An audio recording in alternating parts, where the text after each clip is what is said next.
Hello and welcome to Atomic Facepalm. This is Chris. And I'm Bree. And this is Atomic Facepalm Weekly, episode 24. We think. More than likely.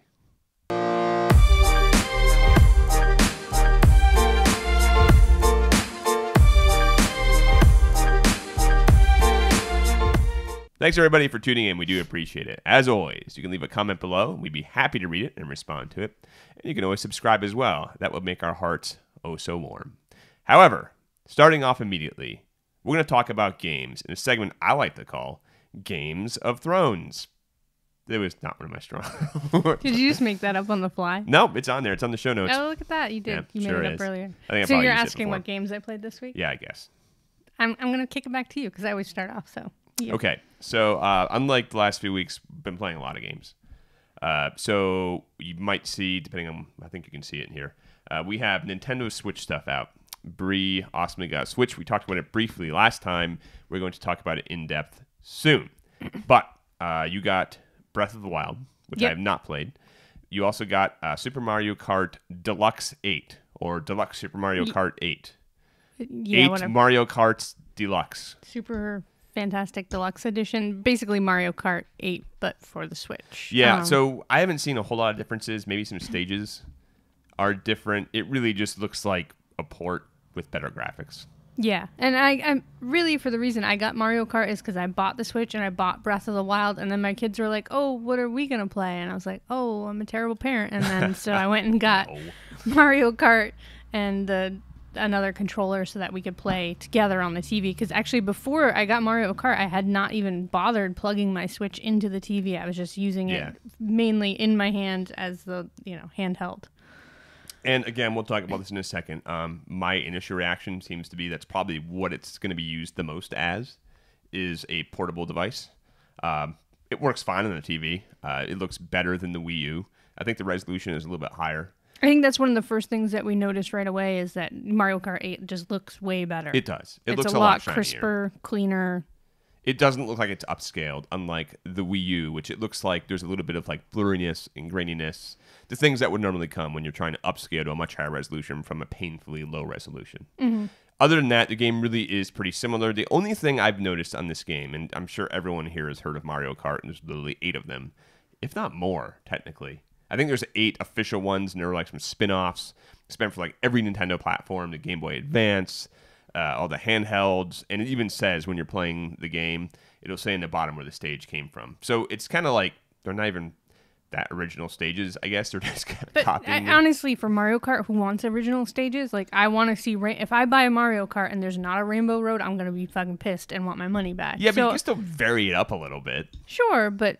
I mean, maybe the Rainbow Road is different. I played the original Mario Kart on Super Nintendo, and then I played the one our friend Patrick has. That was for GameCube or N60. I think it was for N64, whichever one that was. So I didn't play a lot of them in between, but it's still a lot of fun. Like, we actually played the crap out of the one for the Wii U. Unfortunately, the Wii U we have has the most tiniest hard drive ever.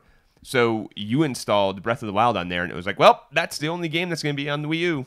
Unless you have a disc. It's just, and the reason we had it bought the Mario Kart, it came with the Wii U. So when I bought the Wii U, it came with the Mario Kart, downloaded onto it. And I was like, oh, that's great and fine. And then we got to Breath of the Wild, and I was like, I'll buy that digitally so I don't have to go to the store. And then I realized I would have to choose. If I had known that, I would have just gotten Breath of the Wild on a disc and not gone through all that pain. But and it's not intuitive with the Wii U. You can't just like put it on a flash disk and plug the flash disk in the USB port.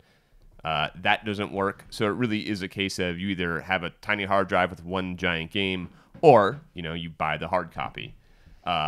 So it's good. Like I like Mario Kart 8 Deluxe a lot. I'll get into why I don't think it's as great on some of the Switch controllers necessarily. Go for it. So so right here.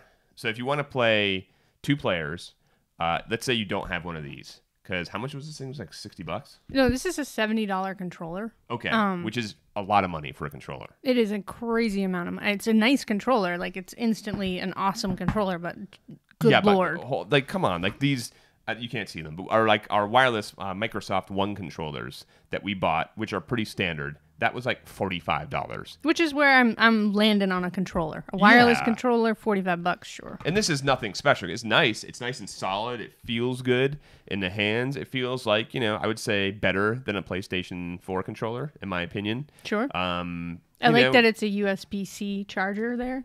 I'm loving that about the Switch. That's cool. Can't plug it in backwards, which is something I always do every time with the other ones. I like how it feels. Again, good, solid quality. Not a big fan of how you can see through it. You probably can't see this on camera, but you can it's a little translucent. Yeah, whatever. Yeah, I mean, that's not a deal breaker. But anyways, it's great to play Mario Kart or any game with that. In fact, I would say it's damn near required. So using these, and what I'm holding right now for people who are listening on the podcast, are the little tiny controllers that you slide off the side of the Switch. These are the Joy-Cons. Is that what they're called? Yes. Joy-Con, my ass. Joy like they conned you. So when I was seeing this, when the Switch was huge and everybody was covering it, they probably did size comparisons. I didn't pay that much attention to it. I had no idea these were this small. For people who are listening, you can fit it in the palm of your hand. Like for me, yeah. It goes from my palm from one corner to the other. It's so tiny. It's like holding a really old Motorola flip phone. Which actually, and so because there are two sides of it, the blue side is fine. I actually have no problem playing Mario Kart with this one because I've got more space on this side before that. It's the red side that is just messes me up. It has the joystick in the middle of the damn controller. That it feels so like what? If you're holding it one-handed, maybe. Well, you can play that way, Yeah, that's even more awkward to me. I guess it shows that. I don't understand how that would work. But trying to hold this like this, and I have tiny hands, by the way, and it's still uncomfortable for me. So it's doable, but these buttons are like the size of an Advil. Mm-hmm. So I think these are really not meant to be used in your house. These are more like if you're playing a quick game or you're on the go. Like if I could whip out Mario Kart wherever I go and play two-player, already you're going to be dealing with this little tiny screen, split screen. So I think that the little tiny controllers are not much of a stretch. You seem to be down with playing Mario Kart in whatever conditions are presented to you. So I think I would not play it that way often. I think that we, in a few weeks, would get another one of these at least. It's just a hell of an investment. $70. Yeah. And it's like at the moment we don't have that many games that we would play multiplayer with. Like, I don't know. And Mario Kart's tough because when you have a household of kids, you really want to play 4, right? If you can.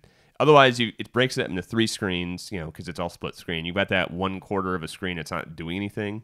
So it's kind of awkward. 2 players is better because it splits it down the middle, and you have equal real estate. And then 2 players is much better because then you can use both Joy-Cons and slide them into this, which I have no problems with this controller. Nope, that was great. I have a question though. Did this come with? Did you have to get this separate? Or did this come? No, that all comes with it. The only thing I bought extra was the games and this Pro controller, so that you get that configuration there. Okay. So that's meant to be if you plug this into the dock and then you're playing Breath of the Wild on your TV, you're supposed to be using this. And that works fine. This is actually pretty comfy. This feels a lot like the Pro controller. It's just a kind of 2 pieces of plastic and you slide them in. They go in pretty easy, which is fine. As far as the game goes, it's really the same damn game as the Wii U and Wii or whichever versions that other one was for. It's frustrating though because we unlocked a lot of we went way through that game.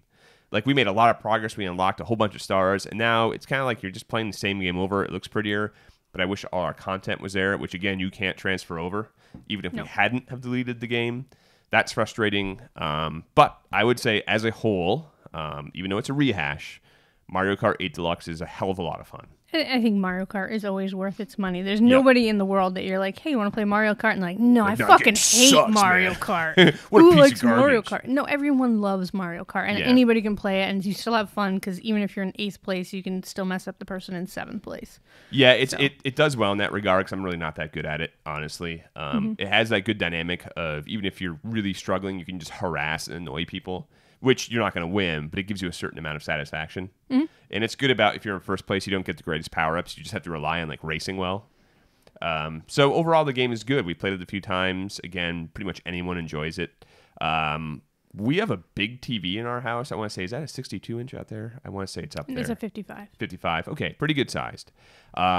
Even with 4 players, it's a little cramped, I feel like, even on that screen. because it just breaks up into 4 partitions. It's something that, like, if you're going from 1 player or 2 player to 4, sure. But once I start just playing 4 player, I don't even notice it. Really? I don't have a problem with that at all. Okay. I would have an issue. Like, I would On no the way in tablet. hell want to play. Even 2 player would be pushing it on that. I think it could be fun just to be like, hey, I'm playing 2 player on this thing mobile with these little, you know what I mean, just for the novelty of it. But I don't think it's something I'd do often. Any kind of co-op game would be cool on there, where you have 1 screen to share, but no. And that is one of the problems if you're looking at that way, which is what other games do you really want to buy right now for the Switch? I mean, there's... I would say I'd like ARMS, but I don't know if I want to pay $60 for ARMS. I think that looks pretty cool.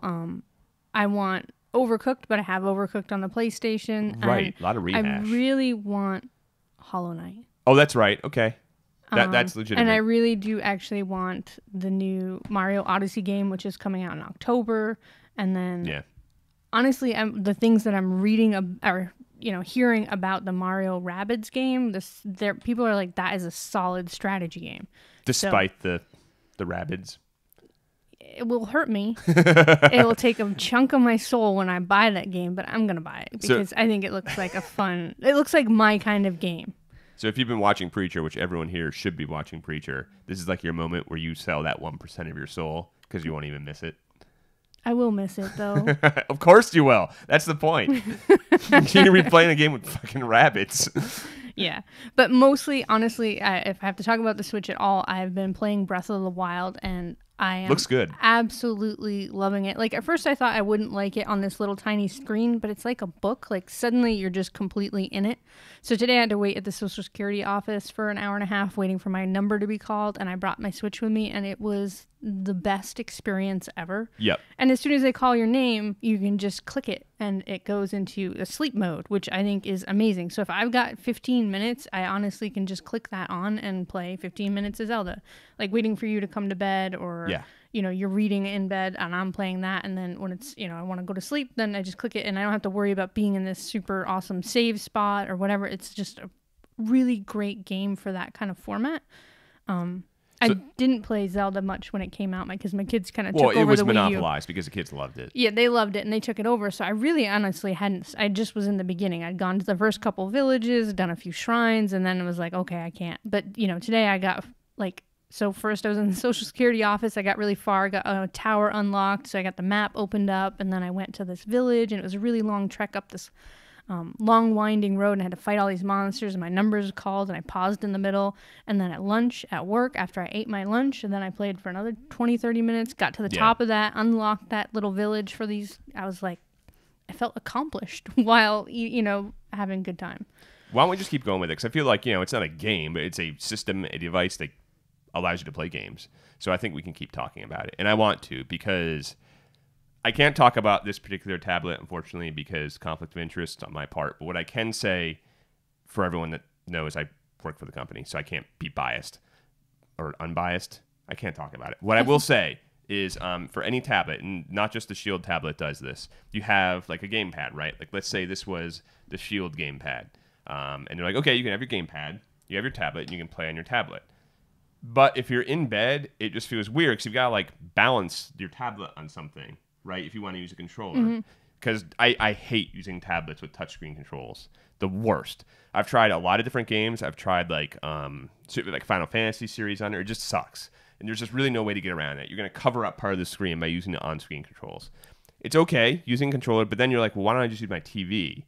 If I have my controller and I'm looking at a tiny screen, yes, if you're on a plane, absolutely. If you're in an airport, I get that. That's fine. But what the Switch does, which is so brilliant and simple, and you're like, why didn't anyone else come up with this idea, is you finally have these things on the side of the tablet, right? So you finally have tactile controls, which I love, on the side of a tablet, which makes it immediately viable. I don't know why no other tablet manufacturer decided to think of that. Maybe it was just so simple and staring you in the face that no one came up with it. Or maybe someone did and I just didn't know about it and it wasn't marketed. I've seen things where it clips onto your tablet. I don't think I've heard anything great or rave reviews about them because most tablet games are not made for controllers. You know what I mean? Yeah. So I don't know. It's perfect. It really is.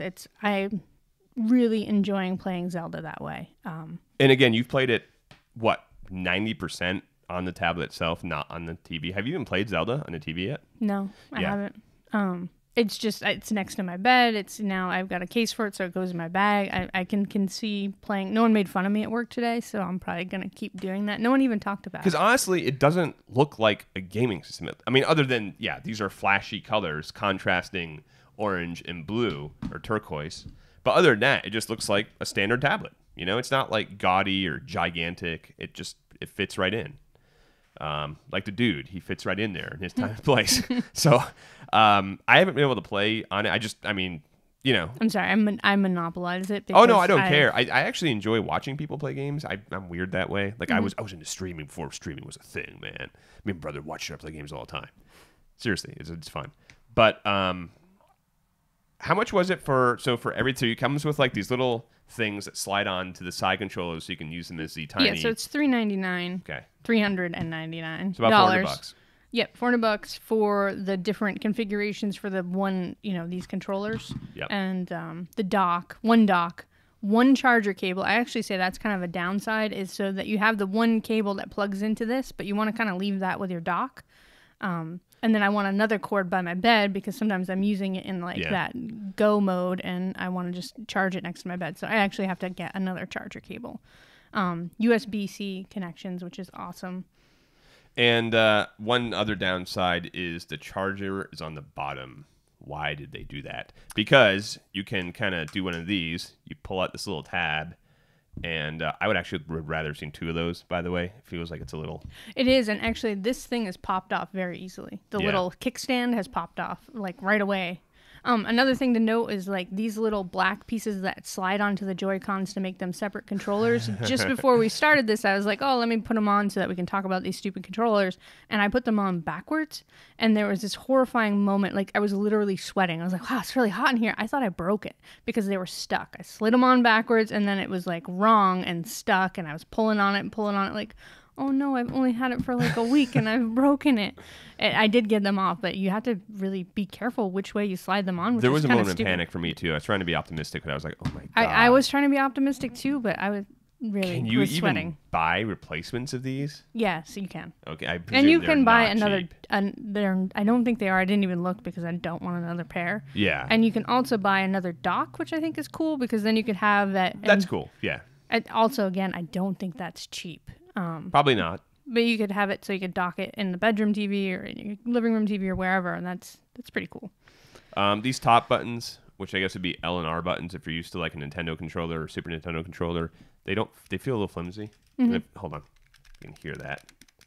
It just feels like it's a loose piece of plastic. It's barely making tactile contact. Yeah, these are really dialing it in as far as controllers are. I mean, it's great and it's a cool idea and everything, but you're not going to want to do extended gaming on those. Nope. And that's not the point of them either, so it's okay, I guess. I would have liked to see this little plus sign in here a lot more pronounced, maybe different color, the one that's on the black piece, because it really is easy to confuse these. Oh, so both of them are... See, there's a minus on one side and a plus on the other, so they either or go into each one, but you have to do it on the right, slide it in the right way. Yeah, I don't like that. I wish they would have done like a one-way channel, so you absolutely cannot, without just breaking it or something, put it on the wrong one. And there's probably something in the instruction book, which I don't read. Yeah, come on. I mean, you shouldn't need to look at the instruction booklet for that to be a thing. Yeah. And so I haven't even tried the DLC that's available for Breath of the Wild because I have so much of the other games. There was DLC for it. We talked about this. Yeah, probably. With the weird tingle. Oh, yeah. Yeah, okay. I thought that came with the game for some reason. Someone was kind of zoned out 2 weeks ago. No, I was exposed to a lot of depleted uranium in the Air Force, and I don't have short-term memory. So yeah, I haven't even tried that yet, but I'm really I think if you haven't gotten a Zelda yet and you haven't gotten a Switch, I think that's the way to play it. I was kind of like, oh, it's fine on the Wii, but it's so much better. This is how the game should be experienced, is on the portable kind of. Even with the oscillating balancing puzzle, we have to... Yeah, so that was the only difference. Is I knew that one of these shrines that was in one of the very earlier villages, I went in and I had completed it on the Wii U. I remember that, and now on the Switch, that shrine is different. And I'm supposed to be I don't know what you call those puzzles where you roll the ball around by tilting the board. Gravity puzzle? I don't know either. I don't know what the name is. I have a round one somewhere. Yeah, I see them. They're usually made out of wood in toy Yeah. stores, and I can never do them. Well, that shrine happened to be that way now. I don't know. So that was one of the only differences I noticed. So how would it notice then if you, like, let's say you had that plugged in and it was on the stand, you're using, I don't know, this controller. That still has motion in it. Oh, so you'd use the controller? I Yeah. see. Okay. I guess. I don't know. I left that game. That shrine. I was like, Yeah. I'm not doing this stupid thing. I tried for a really long time. I got it through the thing, but then I couldn't get it off the puzzle. How's battery life on it so far? So far, so good. It's not great. I know I actually read an article that people were complaining about this being bad on battery life and that they were patching in something to make it more efficient. Yeah. I definitely would say if you were going on a trip or car ride to bring a battery pack with you. Okay. I mean, I don't know if that's unique to the Switch. A lot of tablets don't have great battery life. They really don't. For tablets like this iPad Pro and probably mine here, you're looking at like 2 or 3 hours of sustained usability.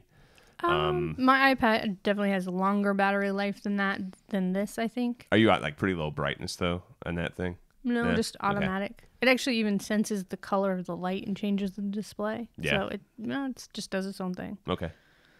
Build quality feels pretty good too. It's heavy. I mean, it's again, the build quality as far as the power placement is a little head scratcher, but everything else seems pretty decent. I don't know how easily the screen would scratch or crack, nor are we going to test that. But it looks like it has like a piece of reinforced glass on top of it. I'm sure there are videos out there of people destroying Switches. Within 5 minutes of him Yeah. being released, somebody had dropped it off a building or something. I'm sure that's there. But from what I can see and feel, it doesn't look like they messed around too much.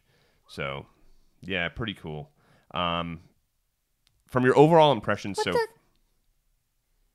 what the? My dog is outside. Sorry, in our the dog road. is outside walking around. We'll be right back after these words. Okay, crisis averted. I just look outside, my dog- Or something. No, I'm like, well, that white dog looks like my dog. Oh, that is my dog. Good times. Sneaky. Okay, so your overall assessment. I know you've had limited time with the Switch, but knee-jerk reactions. Would you recommend it for the price and for what comes with it? Not counting the extra stuff you have to buy, such as this controller. If you want to play Zelda and you haven't played Zelda, then yes, I go get the Switch and get Zelda together. Otherwise, I don't think there's enough games that not yet, but soon.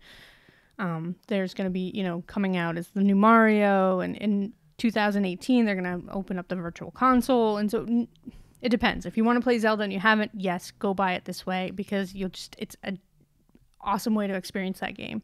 Yep. Otherwise, nah. Okay, fair enough. Wait. I'd say wait. It's not a no, it's just maybe wait until 2018. Yep. Okay. All right, so we're going to go now to more games. Again, we actually have been playing a bunch of stuff. That's what we do. We go from like the valliest Feast of or valleys famine? to the peakiest of peaks. Yeah, peakiest, valliest. That should be the new podcast name, or perhaps something much better. So we've both been playing Pyre, which came out recently. Last Tuesday, I think. Good old Supergiant. They make good games. They do, and it is a good game. I'm struggling a little bit with it. It's a hard game for me. I think I'm liking it more than you are. I think that you are liking it. Like, I love the art. I love the sound, the narrator. I mean, that's always the thing that they do so well is the narrator just being a part in this fluid kind of part of the game. He feels like he's part of the game without interrupting or making it feel like it's tacked on. Yeah, sometimes like when you interact with something, there'll be a narrator or a sound, and it just is like so repetitive, whereas this feels like it's always organic. This is up there with like Darkest Dungeon and the other Supergiant game, Bastion. I didn't play Transistor, so I'm assuming it's similar in there. But Transistor also has a great narration in it. I feel like we should do seriously like sound design or like narrator of the year even to get really granular, because like it's really not easy to do that. And this isn't a repetition of other narrators like you'd find in some of Castle Crashers and Pit People. I forgot those guys. Who the hell makes those It's games? got a chicken. Oh my God, Chicken Hawk. No. It's nothing to do with a chicken, but their like logo, Behemoth. Behemoth. How did I forget that? It Anyway, was a chicken. Yeah. So again, I think we both agree. Awesome narration. It's kind of like a high pitched narrator this time. It's like an evil and nefarious guy in the background. He basically narrates when you go into I'd say game portion, the sports battle portion. So the right, you're doing a right. So I all those things. The art is beautiful. The world is really interesting. I mean, just the maps alone are like this psychedelic, crazy 70s. Like every little bit is like colored. It's like watercolor almost. Yeah, it's amazing. Everything is amazing. The actual game itself, it's not that I dislike it. It's that my brain can't be in 3 places at once. And there's not a lot of practice. Like I finally unlocked a thing where it was practice, but it comes late in the game, for my opinion. It's it comes a little too late, and I think that I would also like for it to be without, like, to choose to practice in that arena without anybody there. Yes, like I agree. At one point, you pick up a new guy. And they're like, oh, let's try out his skills. And they give you an arena with nobody in it. And I was like, this is what I want for everybody. I just want I want 20 minutes to just kind of pass around the ball and get used to, just, kind of get those controls down. The way that, like, if you play a fighting game, like, you can play against people and get better and better, but sometimes you just need, like, to play against there's a training mode. There's a training mode, and that really kind of hammers in, like, I get that kind of, where it sinks in a way that, like, I memorize it better. I would argue that's almost a requirement. It's weird they really didn't include that. It's in other sports games. I would actually, honestly, I know it's a little controversial. I would say this is a sports game. It's a fantasy sports game, not like fantasy football, but like a literal fantasy sports game. And in that sort of note, you need to be able to practice with no one trying to kill you or take your stuff. Stuff like this has been around since Tekken 2, guys, like from 1996. It's not a new concept. So I actually have not gone into the versus mode. Maybe there's a place in there where you can go into the versus mode, turn down the difficulty so much that you get that practice. And I actually, next time I log in, I think I'm going to try to seek that out. Because the last match that I was in, I got my ass kicked. I kept, just messing up on the controls. I'd want to shoot it over to this guy and then jump with that guy. And it's really hard to keep 3 different players in, track of what you want to do with each one. And then the AI started to get a lot more aggressive, and that's where I started to be like, oof, I am not very good at this game. They do that thing where they shoot their aura at you, and they'd be shooting at my other guy, and I'd want to try to switch to him quickly to make him jump over that so he didn't get killed, and then I just would mess up, and I'd jump with this guy, and then shoot the ball. It was a mess. We'll both be reviewing this game, but I will say, just to kind of put some context to it, the 2 ways you can kill the other team members, not the whole team. It's time to wake up, folks. So the 2 ways you can kill other team members is you can walk into them. You have a little aura that goes around your characters, ranging from tiny to large, depending on the character. And their presence. Yep. If you run into them, they die. Or you shoot your aura, which is, like you were saying, you shoot like a laser beam straight ahead, and if that hits them, they die. When you're the ball carrier, the orb carrier, you can't do any damage. You can jump. You can kind of avoid people. My main issue, I had the opposite problem you did. I was not challenged at all because I think I'm maybe used to sports games. And I discovered that if you pick the speedy guy, you win every time. Yeah, so that is actually something I was relying, because I really like the big lady. She's like a demon. I love her too, but she's so slow, and I've kind of got her upgraded so that when she jumps, she stuns people, and I thought that was going to be really great, but she's so slow, and so I usually try to push her out front, and then I'd go back to the best way I get it in anyways is go back to the speedy guys and just run them across. Every time. So I've been buffing up. So every time you can go up levels. It's like, there's only a few levels you can bump your guys up. But I got the point where I can increase his speed. You can put trinkets on your guys to increase their speed. So I've got this guy super fast. I run out to the middle. I get it. I jump over the guys. I score. See, so that was the technique that I could do to, win. But I thought that I'm supposed to be using all of them and interchanging. You are. And I keep That's trying the problem. So I keep, like this last match, I was like, well, let me try to do that. And I got my ass kicked because I think I just want to be the speedy guy and run it up. Yeah, that's the problem, I think. I think I happened to fall into that, I don't know if I call it a glitch, but just a performance bug maybe. Not in the sense of like hardware performance, but like on the field performance for a character. I started doing that right away, and I was like, well, this works. I'll just keep doing that. And I had to force myself to not use that character, and then it was hard.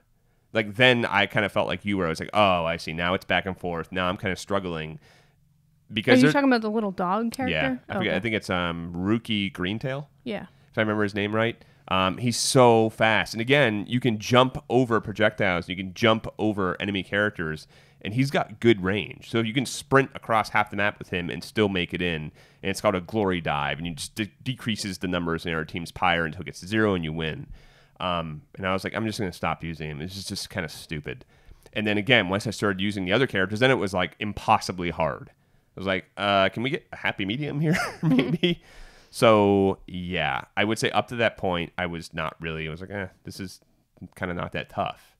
Although I did play one match, like a bunch of worms or like knights. Mm-hmm. That was a little bit harder because they were quick. And they just kept running across and doing what I was doing. Well, I played a match against like 3 dogs that were just like rookie. Yeah. They're the same. They were faster, but I still won that one. But they started arguing. Like they kind of padded that. Like with me, they started arguing a little bit and you just got like a free couple scores on them. It was weird. Yeah. Well, I think they got ahead of me in that one. Like I hadn't scored yet. They scored a few times. And then it was like, oh, they're arguing amongst themselves. Take advantage of this opportunity. And just literally just let me walk the ball in twice. It's like, oh, huh. So you had a very different experience. No, in that match, they kind of got one on me. And then I ended up, after that, just smoking them. They never argued amongst themselves. Huh. Did you play? I thought you weren't supposed to play rookie in that. I didn't play you rookie. Didn't play. No. Okay. And then there was one after that where it was a bunch of, the map was very different and it was like poison people and there was blobs of poison everywhere. That's the one I lost at. Yeah, actually had to like negotiate the poison puddles or like. It wasn't like, they didn't like completely beat me, but I was just like, oof. So have you utterly lost a total match yet? Yeah, that one. I lost that what one. happens? Is it game over or is it story? No, it's not game over. And it kind of alluded to the fact that I could choose whether I should continue like this, continue with the loss, and everybody still gets experience, and it kind of talks about that, or I could redo it. But it never just popped up and like, do you want a rematch? Because I probably would have. I wouldn't have wanted that loss. And I don't see anywhere that you save before you do things, right? It's autosave. It's autosave all the time. So I don't understand what it meant by that. It didn't really give me an option. I just kept going. I figured, yeah, screw it. Let's just see how this works if I do lose a bunch. I was actually going to lose on purpose the next time because for our review, I feel like I need to know what happens, because it's an important part of the game. So that's interesting. I didn't lose on purpose. I lost because I'm bad at this game. No, I would argue that. It doesn't sound like you're bad. I think you just didn't use the exploit that I did right away. Like I don't think from what I'm hearing that I'm really that great at it because I have not been swapping between characters. My tactic has been leave a tank there, leave another big guy there, and they can kind of guard that area, or it doesn't go across the whole screen. It's limited range. And once they see your little dude running, they chase him. So my tactic has been from the very beginning, run across the map, jump in. Okay, it takes like 5 seconds for them to respawn because you lose your guy when you jump in. But then they're all discombobulated anyway. They're trying to go for the ball, and I just respawn and do the same thing. But again, it sounds like we've had different experiences because the dogs behave totally different for me. Yeah, no, it's supposed to have different, like, if you win or lose, it's supposed to be in the end. It's kind of a different... I like that. I like that component. Yeah, no, I do too. I like the game. I don't love the game. I can't see myself after the review playing it a lot unless something really changes to the style of... And it's just that I don't really like the gameplay. Whereas Transistor kind of let you slow down time and kind of think about what you're doing, and I can get into that strategy. Like it's kind of like XCOM, where I like to think about things. I like to take my time. This feels a little more stressful, and I'm trying to like balance playing 3 characters at once. I don't care for it very much. I really enjoy it. I'm not sure why. I can't really put my finger on it, but I really like playing those matches. Even like when I don't cheese it and just use that guy. Like I started doing some of the trials like you did, and those are kind of fun. I feel like it's really tense. To me, it's like magical fantasy hockey. A lot of people compare it to whatever sport you want. Basketball is pretty apt, I would say. Maybe not golf, but any sport like that where you've got 3 players, you want to get into the net and or Pyre. It's a lot of fun. My blood starts to rise. My heart starts to beat faster. It's narrated well. The narrator is kind of like Darkest Dungeon. He's there to poke you a little bit. And he kind of stresses you when you're going along. The music is great. Again, special call out to the music. I would love to have this soundtrack. It's amazing. Yeah, it really, everything about it. So it's not that there's anything bad about the game. It's just not a game for everybody, whereas I feel like Bastion Yes. was an easy action game, and Transistor was kind of, you could do it either way. You could play real-time strategy, or you could kind of pause it and load up your strategy. This is it's a sports game, but It is. and I'm not good at sports games, I guess, too. And I haven't played many sports games. Like, I could maybe played hockey like once. I don't know what it is about. So there's another game, I think it was Heroes of Might and Magic or something like that. It came out in 2011. It's a puzzle game. So it's just like this game where you have a similar overworld map, fantasy setting, but instead of like a sports theme, it's like just a puzzle game, like kind of like Puzzle Quest. That seemed to fit. For some reason, the disconnect for me is they didn't really do a very good job of disguising the sports aspect. It feels like Blood Bowl, right? But not in a comedic way. Like this isn't. I mean, there are funny parts in this game, but it's not really meant to be a super funny game. It's supposed to be, kind of in the middle. So it was a weird disconnect for me. I'm playing sports, but then I'm in this weird fantasy world. It's almost jarring. Really? Okay. Yeah. Because half of the game I think everybody that's in RPGs would like is the story is awesome. It's an incredibly unique setting, great characters. There's really, other than when you're playing the sports game, there's not too much of a game to this. It's really just point and click graphic novel. Actually, I want to talk about it right now, too, as another thing that I really like is in the text graphic novel part is whenever somebody's name or a place comes up, you can hover over that and it'll give you the context for that. I don't know why I've never seen that in any other game or whatever. It's like, that's the smartest thing I've ever seen. Because you don't forget who people are. You can hover over it and be like, oh, yeah, that's right. That was that team that we fought in this place. And this is what this means. And so in case you ever missed anything, you're not going to lose out on what they're actually talking about. The only game I've seen do that before was Civ 6 and Civ 5. That's kind of it. And even it wasn't as good as it was in this, because in that you had to it was almost like a hyperlink. You would click the highlighted text and bring you to like a new Civlopedia entry or something. Yeah, it isn't this on the fly. It doesn't pull you out of it. So there's one little character in your troop that speaks a different language, and you hover over his weird language, and you get to understand what he's saying, whereas everybody else just kind of interprets it. Yep. So Again, we will go into more detail because, God forbid, we're going to review a game on Atomic Facepalm. Damn it, even if it kills us. Yeah, I really want to get through this because actually Tacoma came out yesterday and by the people that made Gone Home, and I really, really, really, really want to play that. Yeah. That looks maybe more my speed than this game. I think the good news is for us, it looks like this game is 15 to 20 hours at the most. I heard 10. Oh, really? Yeah, I've read 10. varying things on it as far as the length. So. Well, maybe some people were just cheesing it and getting right through it, and maybe some people weren't. I don't know. I'd like to play more. Honestly, the pull of Zelda has also been an issue for me, is because it's just like it's so easy to turn that on and like just next thing I know, it's an hour later and I didn't play any Pyre today. And yeah, I have that trouble too because I'm supposed to be reviewing a Mage's Tale. I've actually tried a few times last week to play Mage's Tale. One little caveat about VR: if you live in a very humid climate, you might want to reconsider buying it. Or put it in a room with air conditioning. Because actually, another thing is I don't like being hot in VR. Like, I remember when it was really hot out one day, not necessarily humid, but trying to move around, I started sweating in there. I was like, oh, this is awful. Yeah. For me, it fogged the screen to the point where I couldn't see anything. Yeah. And I looked and it was like 95% humidity, so I couldn't really play it, which is a bummer. However... And also, I also want to play that Lone Echo or whatever. Echo Arena. That looks really good. Yeah, Echo Arena. And that's been on my list to download and at least try so we could talk about. Yep. So, yeah, I want to get through Pyre. Hi, Guy. Brian's got a... What is that on her neck? A paint thing? My brother's got an alien-ass neck. I can't, because the lights are shining directly in my eyes. I have no idea. I don't know anything that you... Oh, it's a hoodie. He's wearing a Bill Belichick hoodie with cut-off sleeves. Excellent. Talking about sweaty gaming. Mm-hmm. We are. Very good. A little cameo for my brother Brian. Say hello to the crowd, Brian. Nice. Paint jug in here. This is Brian. Hello. He's a Scorpio, and he's wearing a cut-off blue sweatshirt. It is what it is. All right, very good. I got work to do. So, speaking of games that are coming up on our near radar, it is time to finally announce the release of HOB. And in this special occasion... Nope, that's the that's the back of it. Here we are. We have HOB It's a HOB officially poster coming in out. case you're listening on the stream. In case this didn't put off what I was doing. Is he starting a fire? I don't know what he's doing. Is Yes. he making an ASMR video with that crinkling?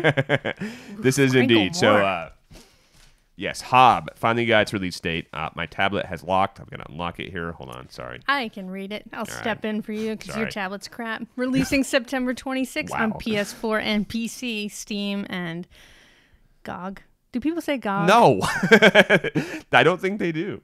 Damn it. Maybe they do. For $19.99, digital only, so no physical copy, Not which actually is surprising. kind of a bummer because Really? I don't know. I'd like a physical, like even with Pyre, I miss physical copies of I do games that too. have really pretty art, and I think HOB has amazing art. Pyre, even though I know I just kind of crapped all over it, but a game that I think has cool art. I was surprised by the $20 price tag. Honestly, I thought this was going to be like a $45, $50 game. I definitely was thinking 30. So Yeah. that's an awesome price. I am so excited for this game. At the end of the trailer, HOB gets, or I don't know, the HOB guy, the dude with the arm. The hero. He He's referred to as the hero. I need a hero. He gets eaten by a fish. It's pretty cool. I don't know. I enjoyed it. So they're also hosting a Name That Trophy achievement contest on the Runic website. And apparently, if you do an achievement name and they select it, you get your name in the credits. Yeah, and they're actually doing that on Twitter too, so you can Yeah. follow them on Twitter. I think it's at Runic Games or something. It is. And they kind of tweet those out periodically Yep. of the different ones that they're doing, which But is awesome. This is only, well, I guess it's a month and a half away. But right after PAX, basically, we're going to get back from PAX, which is September 1st to 3 days after that, 4 days after that, and then this will be there. So I'm excited it's coming out this soon. I thought really it would be more like a November release, and just be able to play the damn game. Yeah, we've been About waiting on this for a time. while. And then the other thing that they're doing too is if you pre-order on the PS4, you actually get like a cool skin or whatever for your PS4 homepage. Yeah. So I actually want to pre-order it so I can have that pretty skin. Though I probably will play it on the PC. I don't know. Well, I don't think know. we have review copies that are coming to us on the PC. Yeah, maybe, but I just wanted to. No, I want Pre-buy that it. thing too. Also, if you do pre-order, it's 10% off. Yeah, there we So go. there's that too. Yeah, actually, when we get done here, I mean to do that. So yes, we are looking forward to that. Not honestly, I would have liked to see a little bit more gameplay. It's a quick 1 minute video, and really nothing we haven't seen too much other than the guy gets his his gauntlet put on in a little machine. I want to see none of it. Really. I want to. I want the game. So as soon as I saw the date, I kind of stopped watching that trailer. I want to play it. It's the same way I am about movies. Once I Yeah. get the general idea and I want to see it, then I don't want to see any more, and I want it to experience it. I'm spoiler free. Yes, but it is coming out, and we are excited. Yay! Okay, so one other thing maybe we should cover and then call it good. Do we want to go over the read of the week? I do want to go with the read of the week. So it was on The Verge, I think. A guy that writes for The Verge. Is it a guy? Benicio. Sounds like a guy. I think it's a guy. Well, that's the kid's name. That's not the. Oh, is it? I yeah, thought it was Benicio is the kid. No. Oh, okay. Yeah, you're right. Benicio is the kid. Chris is the writer. That's there. tough because Chris could be a girl's name. The person that wrote the article about the article. Anyways, oh my god, I just messed that intro up so bad. It's fine. On The Verge, is their 8-year-old kid reviewed the Switch, and then they put that up on the website, the 8-year-old Switch review, which I think is just awesome. You need to read it. It's so good. It is so good. It's so cute, and there's illustrations that go with it. So that'll be linked down below, or you can look on Search The Verge for an 8-year-old reviews the Nintendo Switch. Finally, a video game console I can play in my room. That's the lead. It's great. Yeah. So here, can I just read a quick quip? I know we're on short time. All right, here we go. Go for it. Just a quick little excerpt of this excerpt. Excerpt. That's we're one of just those. That's butchering one of those it. words again you don't say on camera. Anyway, this is from Mr. Benicio, the 8-year-old wizard in question, future game reviewer. I Obviously, hope so. My favorite part of the Nintendo Switch is the graphics. These graphics are the best graphics I've seen Nintendo make. They have really good-looking colors, and the ideas are presented in a clever way. This guy, that's actually better than a lot of the game reviewers I read out. So here we go. Hey, this is on topic. My favorite game is Mario Kart 8 Deluxe. Some stadiums represent where the characters come from, like Yoshi Falls. Sometimes, characters decorate the tracks they sponsor, like Wario Stadium. Mario Kart has many new game modes, surroundings, and characters like Metal Mario. this kid is actually pretty good. Like, I think, you know, it's funny you're reading it on like in plain text here, but then you look on the screen and it shows you like the old-fashioned spiral-bound notebook and the oh my god adorable kid writing, and oh, it's great. Like, this is so good. And the drawing, he like drew the Switch, and it looks like a throwing star for a directional pad. Mm-hmm. Then it's an illustration of a parent saying no TV, and then it's because that's his one big point is that if your parents say no, you can't play on a TV, then you can always go sneak the Switch into your room and play on another TV. So good. It's just awesome. When I play ARMS, I feel energetic and start bouncing around the room and waving my controllers. It's a pretty good. Again, this kid, he's got a little bit of talent. So for 8-year-olds to write this long and this, you know, it's good. I'm sure that the parent edited some of this and gave it paragraphs and whatnot, but it's yeah.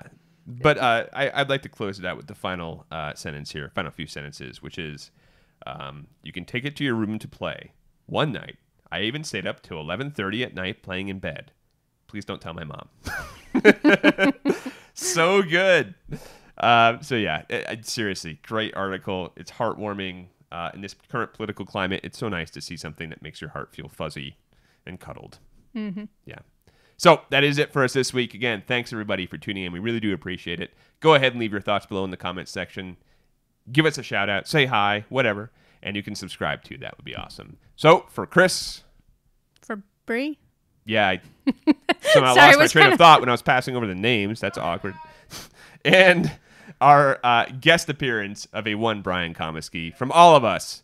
Until next time, good luck. Have fun. Right. Play a little game here. Press A to start. Okay. You lost. Well, that's a stupid game.